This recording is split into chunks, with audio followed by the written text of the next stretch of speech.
Hello and thank you for selecting my video. I've published my video online for you and anyone else who would like to hear my article about the Volvo Ailsa bus. I would like to share with you my article about it. My Volvo Ailsa bus article is made up of 3 video parts. In this part, the first part, I will point out a bit about the chassis itself, showing where some of the major components are positioned, components such as the engine and transmission, etc. In my next video part, part B, which I will post online later, I will point out some of the different models and generations of Volvo Ailsa, which were produced over nearly 12 years of production. In the final part, part C, I will show some video footage samples I've taken of different generations of Volvo Ailsas, from Mark 1 to Mark 2. And I have also included footage I've taken of some unique Volvo Ailsas, such as a Mark II with a Mark III engine in it. I will now show a small video trailer of some of the contents in my 3-part article. Then after that, I will talk about the Volvo Ailsa.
Okay, just to try and explain a bit about how the Ailsa chassis, the layout of it, etc.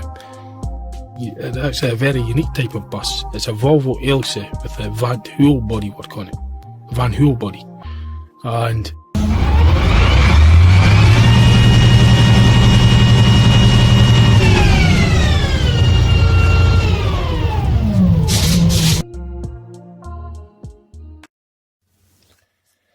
the Volvo Ailsa is a type of double-decker bus used mainly in Britain, with some that went abroad as well. The Volvo Ailsa bus model was designed and built in Scotland, where the Volvo truck and bus factory was, in the town of Irvine. Irvine is a town near the west coast of Scotland. This was where the majority of Volvo Ailsas were built. The Irvine factory closed around the year 2000. The name Ailsa was given to the bus model and was named after a small rock island on the west coast of Scotland called Ailsa Craig. The name Ailsa could also be referred to as a girl's name. The first Ailsa was built was the prototype, and it was registered THS 273M and was made in 1973. From 1973 to 1978, Mark I Volvo Ailsas were produced. The latest, in 1978, were dubbed the Mark I.5. From 1979 to 1981, Mark IIs were made. Then from 1981 to 1985, the final generation, Mark IIIs were made. The Ailsa model was replaced completely with the Volvo B10M City Bus by 1985. The Volvo Ailsa was mainly regarded as a city bus, although some were used on cross-country services as well. The B10M was a coach model and a city bus model. The prototype Ailsa, to my knowledge, was shipped to China, where it may still be today, although I'm not certain. The majority of Volvo Ailsa buses were double-deckers, with only about 2 single-deckers, one being purposely built and another as a result of a double-decker being converted to a single-decker after an accident. The Volvo Ailsa double-decker bus was anything from about 32 foot long to 33.5 foot long, depending on bodywork used. The height was typically around 14 foot 8 to 14 foot 10, just under 15 foot high, depending on bodywork, with the exception of a one-off experiment, which was a low-height Ailsa double-decker. This was only about 13.5 foot, and it was registered R1 RTO. The Volvo Ailsa single-decker was probably around 40 foot long and was about 10 foot high. The Volvo Ailsa double-decker weighed just under 10 tonnes, empty loaded, and the single-deckers would have been probably around 9 tonnes empty. The Volvo Ailsa's fuel tank has a capacity of 45 gallons of diesel. The double-decker versions could carry around 75 to 84 passengers seating, plus 5 standees, and have a maximum gross vehicle weight of just over 16 tonnes. The single-decker was probably about 50 seats and about 25 standees, and it would have had the same gross vehicle weight of just over 16 tonnes. In total, over all the years of making Ailsas, there were probably around 1,000 made, with about 30% going abroad to places like China Motors and Jakarta, to my knowledge. The Ailsa only came in right-hand drive, in the right-hand drive form. The remaining 70% were in Britain and Ireland. I don't recall any Ailsas being made in the left-hand drive form. The Volvo Ailsa bus chassis were bodied by various bus bodywork manufacturers, the most popular being Alexander's, at a factory based in Falkirk in Scotland. Alexander's Bus Bodyworks built the majority of double-decker bodied Volvo Ailsas. There were other bus bodybuilders that put their double-deck bus bodywork on Ailsa chassis, companies such as East Lancs Bodyworks, based in East Lancs in Lancashire. Northern Counties, based in Wigan. They had their own version of double-decker bus bodywork. And there was an Irish bus bodybuilder called Van Hool, and a company called Marshall, who bodied 2 double-decker Volvo Ailsas, and also bodied the only single-decker Volvo Ailsa made. The Ailsas that went abroad were built in kit form sent from Alexander Bus Factory in Falkirk, and these were assembled abroad.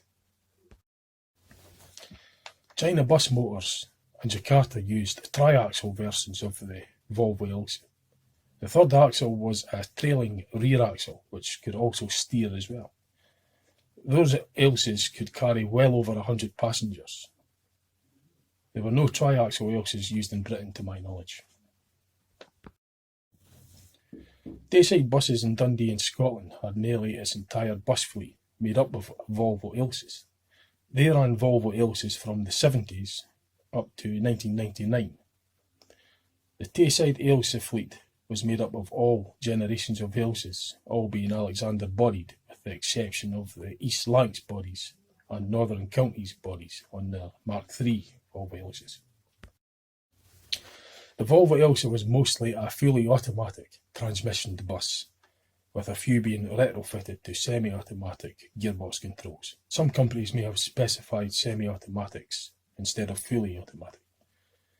The engine used in the Volvo Ailsa bus was designed from the Volvo 86 truck, And this engine was called the TD70. It came in TD70E, TD70H, and it was a 6.7 litre in size with a turbocharger, and it was capable of developing anything between 200 and 230 brake horsepower. The Volvo Ailsa had its engine positioned conversely in the middle of the front overhang, ahead of the front axle, and was covered by an insulated black engine cover known as the engine pod. On the left of the engine pod was the front passenger entrance, and on the other side was the driver's cab. Above the engine pod sat the ticket machine and the ticket machine controls, and also the driver vandal screen, although some ticket machines were fitted on the staircase bulkhead. Further back the bus and under the floor was where the transmission was placed. A long prop shaft connected the engine and transmission. Then a second prop shaft would connect the transmission output to the rear axle differential gearbox. The differential gearbox is for allowing the rear wheels to turn at different speeds when cornering. The differential also splits the drive into right angles so that it could drive the rear wheels. The diff also sets the final drive gear ratio to suit for tyre sizes, and it also for further multiplying the torque sent to the rear wheels. To my knowledge, there weren't any Volvo Ailsas that had ABS braking or limited slip diffs. There were no engine intercoolers for the turbocharger neither, as far as I can recall. The Volvo Ailsa was a fairly straightforward design and didn't have any features fitted that weren't well established already. The Guy Wolfrenian, designed and built in the late 1950s for Britain, was a revolutionary design and featured lots of new features that were not well known for the buses at the time. The Guy Wolfrenian had the same concept as the Volvo Ailsa by design, in having its engine at the front overhang ahead of the front axle, and had a passenger door on one side and a driver cab on the other side of its engine pod. It had a flush front as well, like the Ailsa. The Guy Wolfrenian was way ahead of its time. It even offered features such as disc brakes on the front axle and air sac suspension, features like such that were probably never heard of in the bus industry at that time. But unfortunately these models did not succeed very well. Perhaps it was too advanced for its time. The Volvo Ailsa, however, was kept simple and straightforward in its design and became a successful model. To further understand what the Volvo Ailsa chassis actually is, understanding how buses are built first will help. Buses are commonly built in two major sections. The first part is the foundations known as the chassis. The chassis is the foundations that holds the driveline, engine, axle, suspension, fuel tank, basically all the mechanical running gear parts. The chassis is the main structure that holds the bodywork together and supports all the weight of the passengers and payload, etc. The chassis would make up about 60% of the total vehicle mass, and the bodywork would make up the remaining 40%. The other major section is the bodywork. The bodywork is the obvious part that makes a vehicle look like a bus. The bodywork can be from different companies have ordered.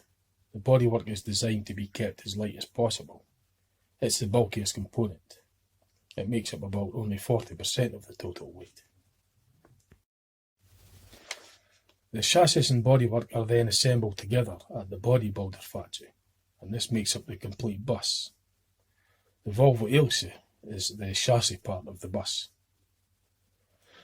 Single-deckers usually have a longer chassis compared to its counterpart double-decker, which, as a whole vehicle, is not far off the weight of a double-decker.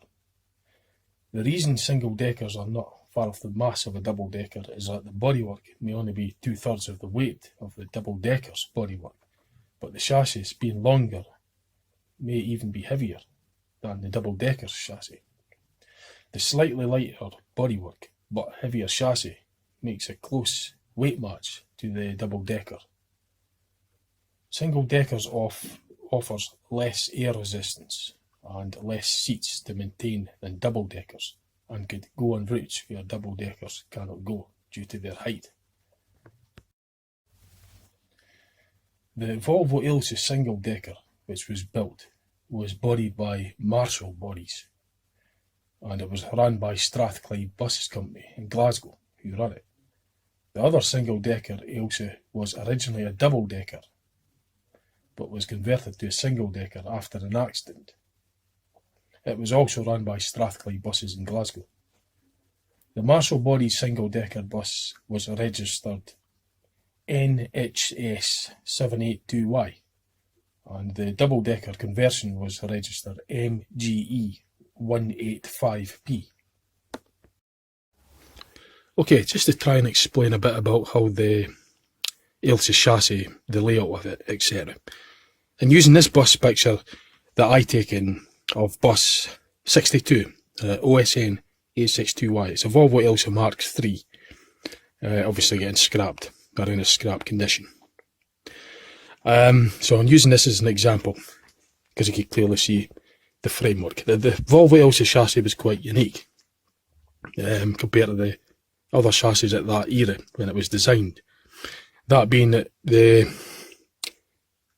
majority of the other chassis, like the Fleetliner, and even some of the front engined AECs and Routmasters, I learnt that the chassis was like two rails with outriggers that came out towards the peripheral. But whereas the Ailsa chassis has the sort of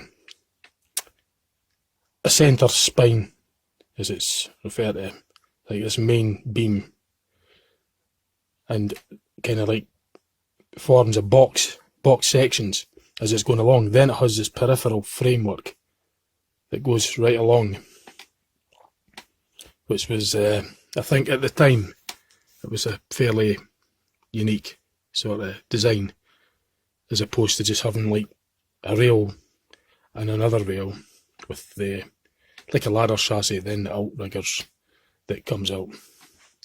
But that's, the Ailsa chassis is basically, this theme was followed through more or less from the start. The Mark I Volvo Ailsa from 1973, November, was a prototype. And the theme followed right through to the latest Ailsas, the Mark IIIs, which I think finished production around about 1984, I think.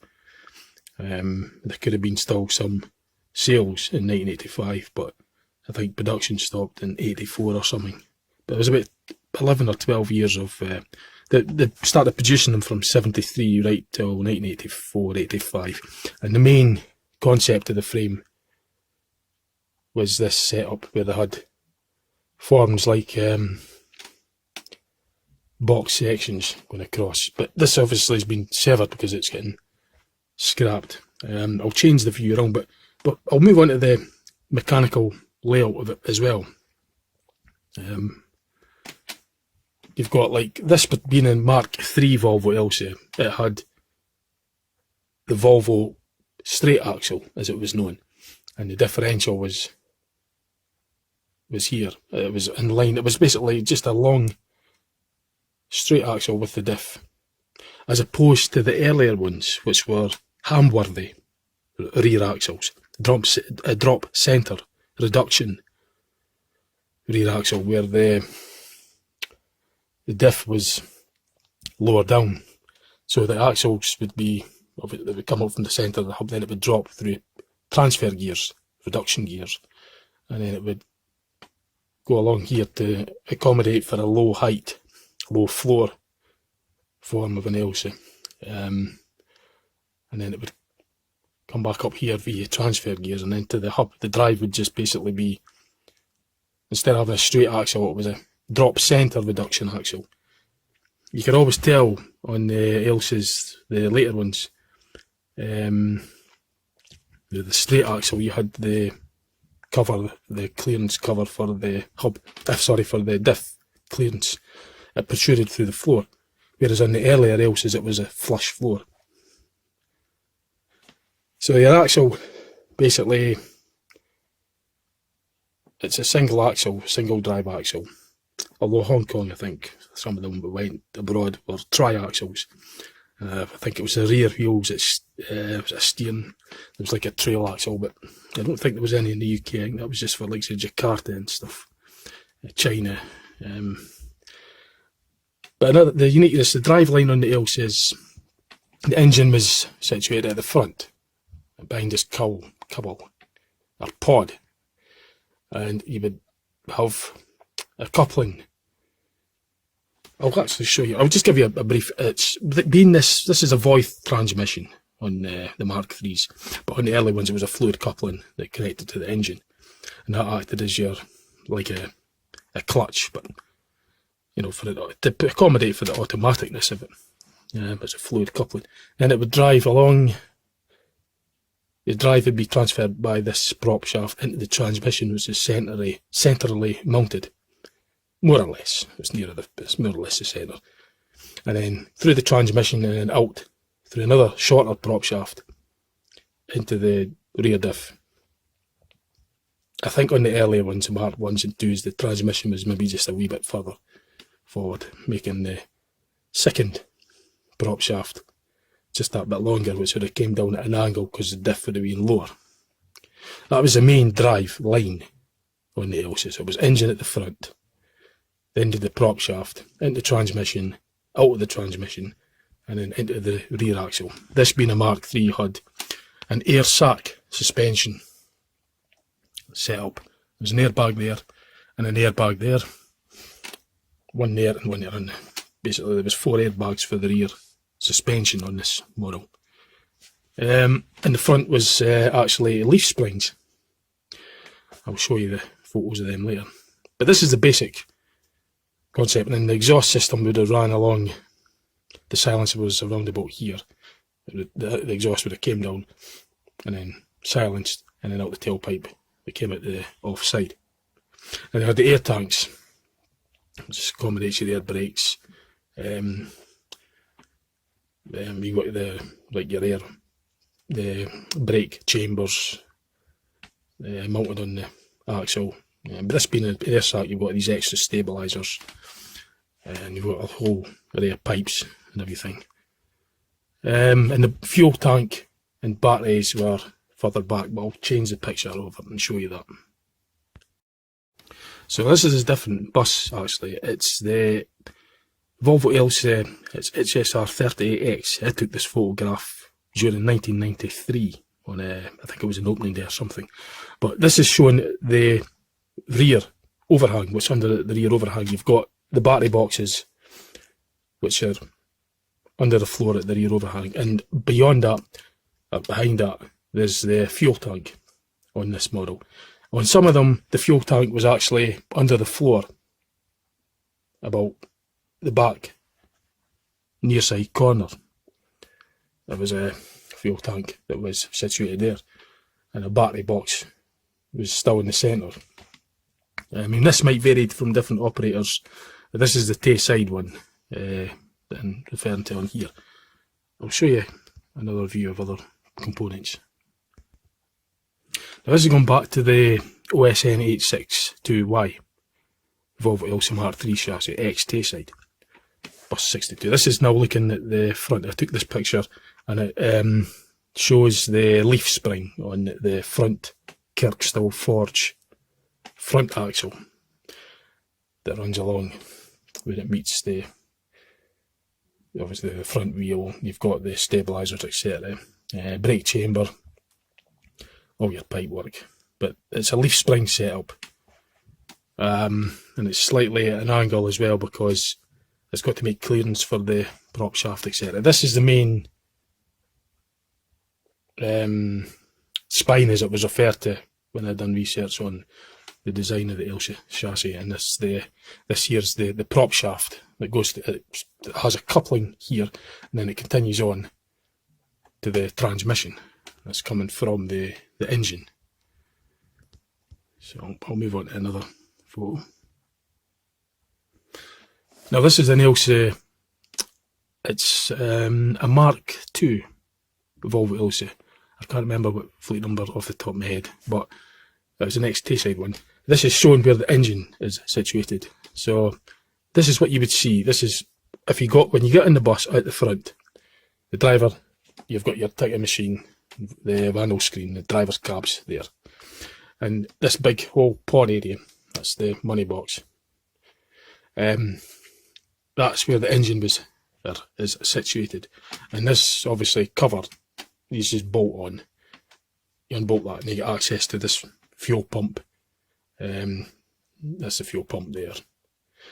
That's the exhaust system going into the turbo, that's turbo heat shield.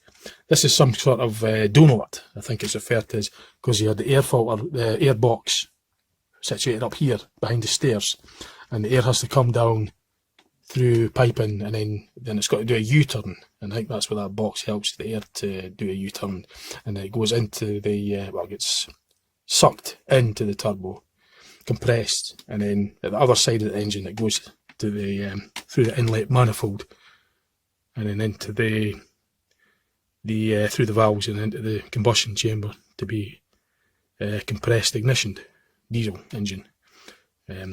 Compresses the air to the high extreme, where it then self-combusts. It just doesn't use spark plugs, diesel engines. It injects fuel into the, I think it's into the ports or something. It's not a direct injection engine, nor are the TD70 engines intercooled to my knowledge, but they're turbocharged. But this is where it's situated. That's linkage for the throttle. Not a throttle, it's because there isn't a variable throttle, it's not a petrol engine, that's the fuel accelerator linkage. And the cylinder edge, it's not the clearest picture, I've got a better one, but I'll change this picture over. This is maybe a clearer picture. That's the cylinder, the valve covers. There's two valve covers on top of the cylinder head. I think this is an oil feed pipe going to the turbo, or an oil return, because it's gravity. I think it will be fed from the top and it will go through the turbo. This could be the oil feed there perhaps, and it will lubricate the bearings, and then it may drip back down into the sump. This is the accelerator linkage, and this fuel pump. I think it's governors. I don't know all the settings and all that. This is just a very, very, very brief description, to my knowledge, of the TD70 engine. The Mark 1s and Mark 2s had Volvo TD70E engines in them, and to my knowledge, and the Mark 3s had the TD70 engine blocks in them. I'll move on to another. Now this is a picture I taken underneath WTS 266T many years ago. Well, probably about 2000 or something like that. It was about 20 years ago or something, under a pit. And this shows the drop centre reduction Hamworthy rear axle. The prop shaft is longer, that comes in from the transmission, the SCG gearbox, self-changing gears, into the differential, and then along the drop centre, and then into this transfer set of gears. And then the drive, the power gets transferred through these gears and then into the hub. I think it's a double hub reduction. I don't know the full ins and outs of what it says, just the description that I know of it. And that's the brake chambers, bump stop. That's all the various pipes, air pipes, probably even fuel pipes, etc. Valves and all sorts of things. I don't actually know what that is. If somebody knows, it would be interesting to know just what this U-shaped bracket is that goes over the prop. I mean, I'm guessing it's so that it could rest on there if it was being serviced, perhaps. Maybe when I unbolt this could rest on there while they service it, maybe, I don't know. I always wondered what this U-shaped bracket was for. It could be that, or if it disconnects or whatever, then fall under, I don't know. But this is under the Mark 1, or it's actually a later Mark 1, it's a T-Reg. It was sometimes referred to as a Mark 1.5. by some. I mean, I always sort of kind of referred it to, because it wasn't a Mark 1 like the M's, N's, P's and R's and S wedges.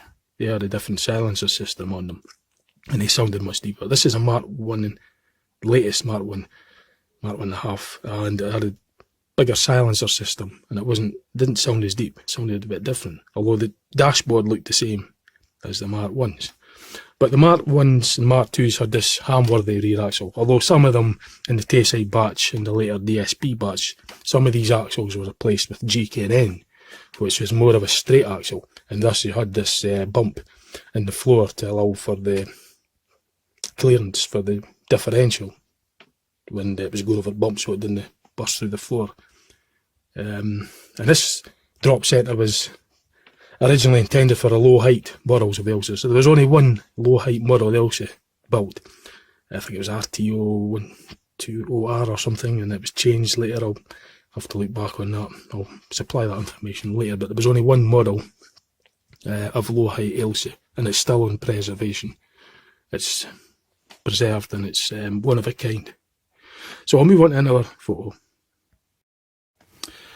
So looking forward on the bus 266, WTS 266T, this is now looking at the self-changing gearbox transmission, SCG gearbox or transmission, whatever you want to call it. This is the prop shaft that goes towards the rear axle, and it's a telescopic for prop shaft to allow for movement in the suspension, obviously the axle moving. This is the valves that go in to operate the brake bands inside here that lock up the planetary gears to give you your gear ratios. It doesn't have any hydraulics couplings, or it doesn't have a hydraulic torque converter or anything inside here. This model has got the fluid coupling bolted to the engine flywheel, and that allows for the slippage. But this is mechanical. There isn't any slippage in here unless the bands are worn. That's the brake bands. If they're slipping, it'll cause the gears to slip. That's the silencer system, the exhaust system. It's a big oval shaped on the Mark 1.5s upwards. The later Mark 1s had the big oval silencer, which made them sound quieter, not so deep. But before that, all the other Mark 1s had the sort of more of a cylindrical, smaller silencer, I think. It was certainly more cylindrical to my knowledge. This is more oval, but the other ones were cylindrical. It's giving it a deeper sound. I'm not quite sure why. This is the alternator system, generator, the alternator, which is driven off the front prop shaft. Now, when this thing's in gear, idling, the coupling is turning with the engine, and the transmission is stationary. If it's in park, if the handbrake's on, this is all stopped. There's no moving parts. So your lights dim inside the bus when it's in gear at idle. But when the driver flicks it into neutral, this takes the pressure off it knocks us out of gear, and then that doesn't turn, but the prop shaft from the engine to the input starts to spin, and that then turns the belt that drives the generator alternator, which then your lights start to brighten up again. When it's in gear, it dims because it's not charging the battery. It's just coming straight off the battery, and it'll eventually flatten the battery. So it's in neutral, but they didn't get that in the Voith transmission because the torque converter was built inside in a Voith, allowing the prop shaft to be continually driven. I think that's an air dryer or something, and some air tanks. On the Mark 1s, that had the loud squealing sound, the P's, N's, the R's, NSP fleet and the LES fleet, and the Dundee Tayside buses, NSP 321R to NSP 341R, and LES 44P to LES 48P. That batch had a very loud squealing sound when it was driving, a whistling, squealing sound. The squealing sound wasn't actually the turbo, although the turbo does give out slide whistle isn't that. The main squealing sound that the Mark 1s were known for, I learned, was the toothed belt that drives from the prop shaft to the alternator. It was a toothed belt, like a toothed diamond belt on an engine. And that made that noise. And the pulleys as well, obviously, had to accommodate that. But on the later models, or the ones that didn't have the squeal, as it was called, it was just, I think it was just an ordinary ribbed belt. But that's what it was the drive to the alternator. So I'll move on to another photo. So this is a photo I've taken, again it's still under bus 266, Mark 1.5. This is the picture of the fluid coupling that's bolted to the flywheel. That's the ring tooth gear, the ring gear that the starting motor and gauges to start the engine. That's the fluid coupling. And this here, this way the prop shaft couples to it, and then that'll go towards the input to the self-changing gearbox or transmission. That's actually the alternator there. Sorry, the starter motor. This is the sump. That's where the oil is contained, the oil pan. There's various filters and stuff. The TD70H Mark III Volvo Ailsas with the Voith transmission didn't have a coupling, to my knowledge. They didn't have a fluid coupling on the front because its transmission had the built-in torque converter and didn't need a coupling bolted to the engine. It was just a flex plate, a flywheel basically. So I'll move on to another. So this is a photo I've taken underneath HSR 38X back in around 1993. And now this is looking towards the back. This is the transmission, the Voith transmission, Voith gearbox. That's input from the engine, and it was set slightly further back, so it was a shorter prop shaft coming out of the transmission to the back differential gearbox, which is on the rear axle. And you can just make out a brake chamber. That's air pipes, air tanks for your air brakes. Now these buses, the HSR fleet, the HSR 36X, the HSR 50X and the Tayside Bus fleet didn't have, they didn't have air sac suspensions.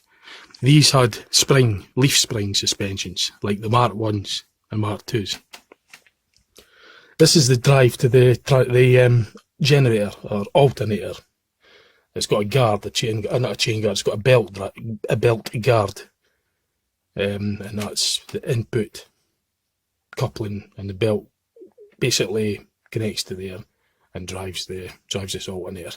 And that looks like it's a spare belt. And it's a big oval silencer as well, the exhaust silencer fitted to these. And that's the main frame structure, spine as it's called. I think that stretches right the way in. It goes, you get this box sections that go through that. I think that was the original stair box, because originally these buses had 2 doors, and it was converted to 1 door back in 1990ish. So I'll move on to another photo. This is just another close-up view of the back differential on HSR 38X rear axle, and this is the leaf springs that I'm talking about. These buses, HSR 36X to HSR 50X, to my knowledge, was the only batch of its kind that were slightly longer than the others and had leaf spring suspensions like the Mark 1s and Mark 2s. All others of the similar kind to that, to my knowledge, were air sac, but these were only the only batch that had leaf springs.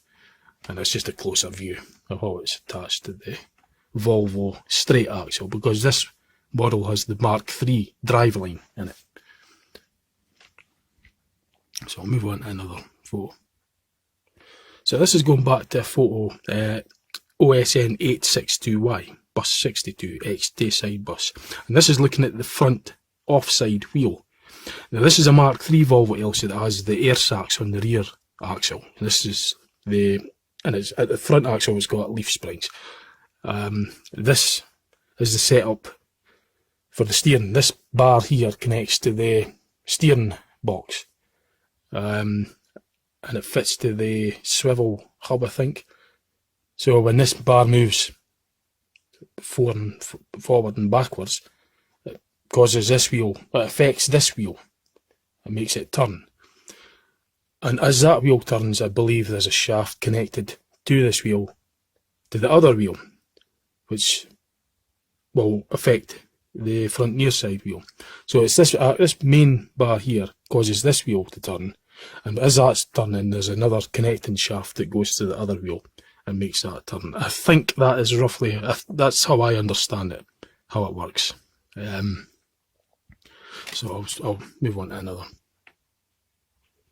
Again, this is just another view of bus 62. That's just showing the coupling where it would, obviously the engine's out of this bus, but that's where it would connect up to the flywheel, flex plate. And of course, being a Voith transmission, it doesn't need a fluid coupling at the front because it's got a built-in torque converter in the transmission. Now this is just another view of bus 62 looking down on the chassis. This is the main, from what I've heard it being referred to, this is the main spine that runs from the front right up to the back, where it kind of like goes into a Y shape. These runners go above the axle, obviously, to allow clearance, and it goes back down to the rear overhang. But this particular bus is in the process of being taken apart because the rear part of the chassis has been removed. So I can't demonstrate that on here on this video. When I took this video, I tried to highlight some of the areas where it was fitted to the bodywork, but the images didn't come out too well. Well, I mean, this has got a peripheral frame that goes right the way along, which was kind of unique to, I think the other model was the MCW Metro bus and the Olympian, I think. But at this time, I think that was a unique setup, because the other bus models at the time was just like a main frame going along there, a runner, and then I had like a ladder chassis, and then I had outriggers that came out where the bodywork bolted to. So we'll move on. Yeah, this is still bus 62. This is how the engine, this is looking at towards the front. Driver cab would be up there, and that's the engine pod. Passenger entrance would be on this side. So to remove the engines on an Ailsa, they removed this, there was a beam that goes along the front, a chassis beam, and I believe that would unbolt, which would allow access for this engine to be disconnected from its mounts and all the components, and it would, I think it slided out from the front or something. But I was aware that it was like a beam that goes across there that had to be disconnected to allow the engine to be removed, to be serviced. Again, that's just the prop shaft. Takes up the main drive to the transmission. Now, when I was down in England for a show bus event, I was able to get access to take a photograph of a Voith transmission. I think this transmission is a Voith D851. It's what's in the Mark III Volvo Ailsas. Certainly all the Tayside ones had them. The Dundee Tayside bus fleet. All their Mark III Volvo Ailsas had Voith 3-speed transmissions in them. This would be the input side, where the prop shaft connects up to this coupling here, and then it would go through the planetary gears, which had clutches that would lock the planetary gears to give you the ratios. And this was constantly being driven, whether it was in gear or in neutral, because the torque converter in the centre in this particular transmission would allow for that. It was something like called a Dundee.It system, differential torque converter, whereas like the ZF, in comparison, the ZF transmissions of the torque converter at the front and input to the gearbox. And these Voith transmissions were well known for a high-pitched whine, a very high frequency high-pitched whine that was always there, regardless if it was in neutral or in drive. It was always there, and that was the engine which was driving the input side to the transmission. And I think there's gears, the gears inside at the bottom. There was an oil pump lower down, right into the guts of the transmission, and that oil pump is the noise source for the high-pitched, very characteristic sound of a Voith transmission. It's a very high-pressure oil pump, and that oil pressure has to operate all the hydraulics, lubricate, cool the transmission. And there's also a retarder on these things as well. This is the heat exchanger for the retarder, I think. So I think it's a water to oil heat exchanger. That retarder basically is part of the braking. It's to assist the brakes. You've got the main service brakes, air brakes, and the hydraulic retarder assists that by basically turning the torque converter in. It makes it behave in a reversal manner. A torque converter is to multiply torque from the input, give you more torque in the output. Well, it does something with the hydraulics that allow the torque converter to act as a retarder and do the opposite, and actually cause a braking force, a resistance force to the prop shaft, to the axle, and it would thus help the service brake. It would like take make the service brakes last longer. You didn't need to use a service brake as much as you do on an SCG gearbox that doesn't have anything like that. The SCG gearboxes on the Mark 1 Volvo Ailsas and Mark 2s mainly had that, with the exception of one Mark 2, and that's Tayside's 276. There's maybe another Mark 2 out there, but the one that I'm most familiar with is the Tayside WTS 276D. That's a Mark 2 Volvo Ailsa that has the Mark 3 engine transmission setup, and that's got the retarder. However, that retains its original Hamworthy axle, which makes a very interesting sound. So that's what the Voith transmission looks like. And I took that photo. I was able to get that image for you, so I'll move on to the next photo. This is just the other side of the transmission, the Voith transmission. That's the input side that you saw earlier. This is the output side. So it goes through all, yeah, the drive comes in from the engine, from the input side, gets processed, gets multiplied, etc. I mean, it does all the gearbox stuff, you know, your planetary gears, makes all your gear ratios, it does your reverse as well, drive and neutral, and retarder, etc. And this is the output, where the prop shaft connects up to, and then from there to the back axle via the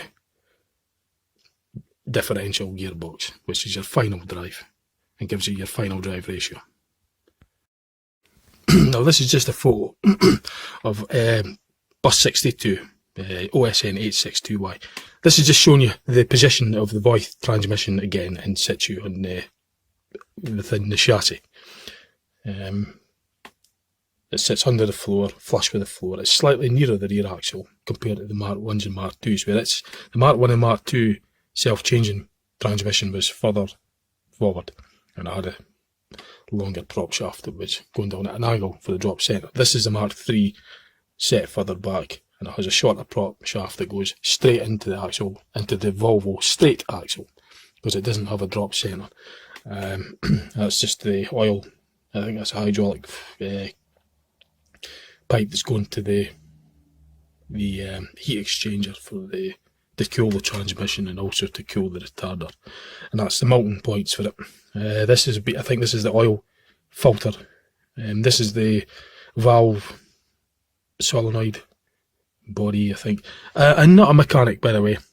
I haven't studied any of this stuff at university or anything. This is just knowledge that I've gained that I'm putting out on video, just to give you my knowledge on it, and hopefully it gives you some sort of idea what's going on when you see these photos. That's the shock absorber to aid the suspension. Being an air sac, well, every suspension should have shock absorbers to dampen out the recoil, so it doesn't bounce about all over the place. Basically, it just causes the control bounce. And this is just highlighting more of the when I took this photo, I was trying to get a closer view of this, because this bus has been disassembled. I was trying to get to show how the body was. I mean, I took this years ago. I wasn't intending on doing it for YouTube until now. I wished I had. But it's basically, it fixes onto the peripheral framework here, and it goes up over the wheel arch and down and along the back. I just wished I was able to do more. I didn't plan on ever doing any of this. This is just what I've got. Unfortunately, this is all I've got to show you at the moment. As regarding bus 62, but I'd love to have been able to show you how it was fixed to the bodywork. But I took pictures of what I took at the time, so that's really all I could say. But this is an East Lancs bodywork. Most of the Volvo Ailsas were Alexander bodies from the Alexander Bus Bodyworks in Falkirk. This is an East Lancs bodywork down in East Lancashire. That's where this one was bodied. From a fleet of, well, Taysides were the OSN 861Y to OSN 875Y, and then from there it was A76 SSP to A85 SSP. So there's 25 of them in total. 25 East Lancs bodied Volvo Ailsa Mark 3s for Dundee Tayside buses. So we'll move on to another photo. Now I took this photograph of S-Reg Mark 1 Volvo Ailsa, and this is one of the ones that had the cylindrical silencers and had lots of sounded really deep. Now this is shown, I took this photo which will show you how the battery arrangement was on virtually all the Ailsas. And this is looking, that would be the side seats. This is downstairs at the back, and you had the seats facing sideways above the wheel hubs, and that would be the back seat, bench seat right at the extreme back. And this is the batteries. There's the two big heavy duty 12 volt heavy current lead acid batteries, and the wire them in series to give you your 24 volts. And you could just make out the fuel tank on this S-Reg Mark 1. The Mark 1s, well, certainly the Tayside ones, had the fuel tanks under the floor at the back near side corner. You could just make that out there. As I say, when I wished I took better pictures, but in high insight, I wished I had, but I didn't. So I didn't plan on doing a video back then. But it's really, it's a 45 gallon diesel tank. The Ailsas had 45 gallon diesel tanks, to my knowledge, the Tayside ones anyway. But this is the floor layout, and it was a flush floor at the back, because being a drop centre axle, it didn't need a bit here. It didn't need a hatch to allow clearance for the back diff, like what you would see on a Mark III Volvo Ailsa that has the Volvo straight axle, that had a bit here, a hatch at an angle to allow the clearance for the back diff to move up and down due to the suspension movement. But the low floor ones, Hamworthy rear axles, didn't need that, unless it was a DSP fleet.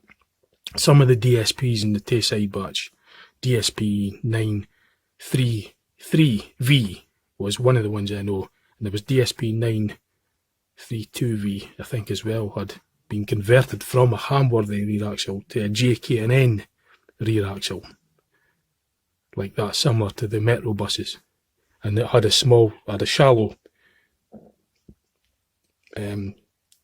hatch to allow clearance for the, I was actually down there, I wasn't up there, I was down there, the hatch was on, because this floor's removed, but the hatch was at floor level to allow movement. Same for the Mark 3s, but on the Mark 1s and Mark 2s, originally it was for low height models, but the low height model concept didn't really take off, and there was only one ever built. This is just another close-up view of a photo that I've taken of that axle, and that's just, I think they're just limiter valves to do with your air brakes and various lubricant, perhaps oil, feed valves, I don't know. But it'll be like to do with it doesn't have an air suspension, but it has the air brakes on the axle, and it's maybe various pipes and valves and stuff like that, and there's more up there. As I say, I'm not a mechanic, it's just a very brief description. So I'll see what other photos. So going back to bus 62, OSN 862Y. This is looking at the front wheel again. Although these have got air sacs on the rear axle and leaf springs on the front axle, it's also got this anti-roll bar setup. Now, the OSN batch, even the Northern Counties batch, the Tayside OSN 851Y, basically the 51 to 60 and then 61 to 85 fleet numbers of the Tayside bus fleet back in when they were running these Ailsas, they used to get an awful lot of clattering when they went over bumps, a lot of clattering sounds when they were, the suspension. And I believe it was to do with this roll bar, this anti-roll bar. Now, the HSR batch didn't have this roll bar. That had leaf springs on the front and the rear, but it didn't have a roll bar to my knowledge, and there was no any of that rattling about. The Ailsas as well had drum brakes all round on all 4 wheels, or 6 wheels, on all axles basically. They had drum brakes, front and rear, unlike the modern buses where they've got disc brakes and discs on the front and drums on the back. The Ailsa was drums all round. But the brakes on the Mark IIIs would have been accompanied by the Voith automatic retarder, which helps the brakes, gets rid of brake fade and that. The Mark I's suffered, I heard that they suffered brake fade, i.e. that's keeping the brakes on for a while, going down a steep gradient, and as the heat up it loses its braking efficiency. And the retarder was introduced to help that. And this year I think is the limiter valves. Is it a limiter valve? I'm not sure. There's limiter valves in the back rather for the airbags. So I'll move on to something else. Yeah, I'm still looking at bus 62. East Lancs bodied Volvo Ailsa Mark III. The heating arrangement on Ailsas of the Mark III type, the heaters were, certainly the Tayside ones, the main heater core matrices were under the stairs. You had the staircase that was above the wheel, which gave that the clearance instead of having a wheel box, and the heater matrices were housed in there. And the exhaust system, there was a setup in Shure that had a boiler on it, and that basically allowed coolant to be heated from the exhaust gases that came out of the turbocharger via the downpipe. Basically, that would be the hottest part of the exhaust system because it's just coming straight out of the turbo. So the gases there on the boiler, there was like another sleeve, another outer core, where it was filled with coolant basically, which would boil it because of the heat. And then that would then get pumped through piping to the demisters. So basically it was just to boost the cooling system. I learned that Volvo Ailsas had that, or at least some of them did anyway. Right, so this is the typical layout of, it's an ex-Tayside Mark I Volvo Ailsa. I can't remember the fleet number off the top of my head, but I took this, I can't even remember where I took it, but it's a Mark I and I think it's an S-Reg. In fact, it would have been an S-Reg because the R-Regs had a bar that went along the front that I know of, and the S's didn't have that. That bar was the aid for the conductors, although I went one man, but it's a long story, but the S-Regs didn't have that bar. This is the engine pod, as it is known, and that's the cover that would, all Volvo Ailsas had this, whether it was Mark I, like all the Marks had the engine pod. The Mark I's had a bit of a shallower pod here, this bit was shallower. But from Mark 2 upwards, this was a wee bit higher, and that was to allow for the donut, and probably a different turbocharger as well. But there was that donut thing I was talking about in the videos, where the air comes in from under the stairs and has to do a U-turn and go into turbo. Well, the Mark 1s didn't have that, to my knowledge. Their air filters were underneath the driver's cab, so the air came up from this way and didn't need to do a U-turn and didn't need this donut setup. It just came into the turbo from the air filter into turbo and then turbocharging in the engine, and this didn't need to be so deep. So the Mark 1s had a shallower piece here. Looked the same, but just a bit shallower. And that's the driver instrument panel. But the Tayside ones, this is all glassed with a vandal screen. Along there in the money box there as well. Right, so I've taken this photograph of bus 276, ex-Tayside Bus 276, WTS 276T. And this is what the driver instrument panel would look like on most Ailsas. Thus being this particular one is a very unique Volvo Ailsa, because it's got the gears, it's got the Voith Mark III. It's basically got a Mark III driveline up as far as the rear axles goes. The rear axle's hamworthy. It's original Mark II axle, but the drive to that, the engine, transmission, that driveline is a Mark III setup, and thus it's got a fully automatic Voith transmission in it, and it doesn't have the lever, the gear lever that operates the doors like on Mark 1 and Mark 2s. It's got push buttons just like a Mark III for your doors, and it's 2 doors obviously as well. But this is typically what an Ailsa cab looks like. And that's the engine, as I say, that just sits on top of the engine pod. That's the ticket machine. That's the front, the misters and everything. But on the Mark 1 and Mark 2, this would have had a lever. On the Tayside ones, it was on this side. I think some may have been switched around and set. I don't know full details, but this is basically what a Volvo Ailsa cab looks like. It's a non-adjustable steering. This is fixed in place. You only could slide the seat backwards, forwards, and wind it up or down. There wasn't any tiltings or anything on the Ailsas. So this is again is bus 276. Just I took this picture at a different angle. This is looking in from the driver's entrance to the door. That's the handbrake there.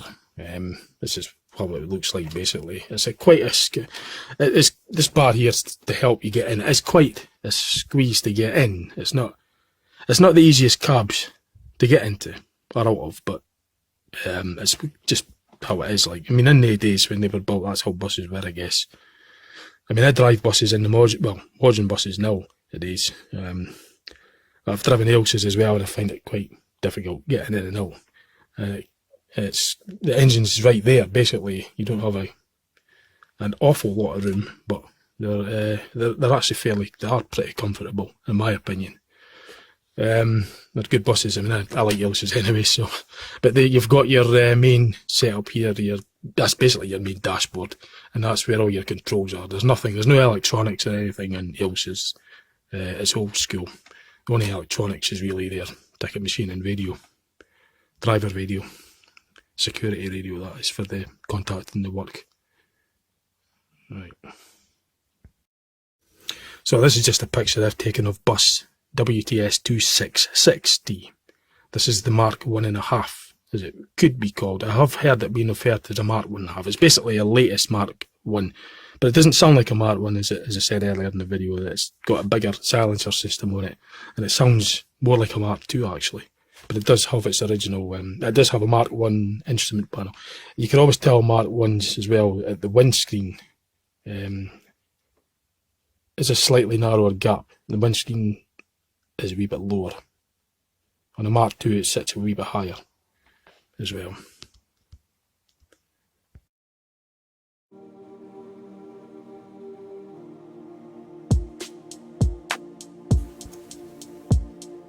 These are a selection of photographs that I have taken, except for any that I am in.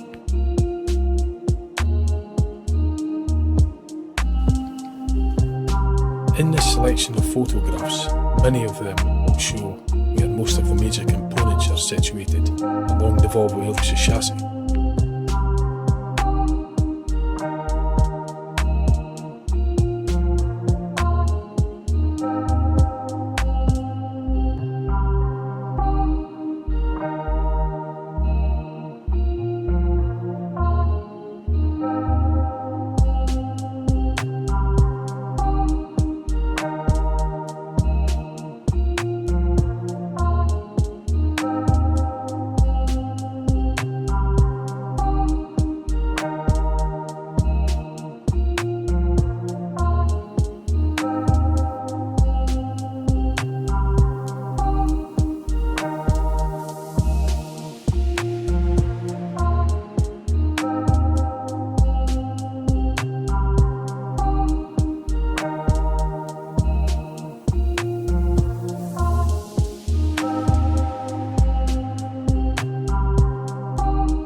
That's it for this part of my article. I will post up part B later on, which will show some of the different models of Ailsa available. I hope you enjoyed my video, and if you wish, you could comment, like, or subscribe to my YouTube channel. Thank you for watching.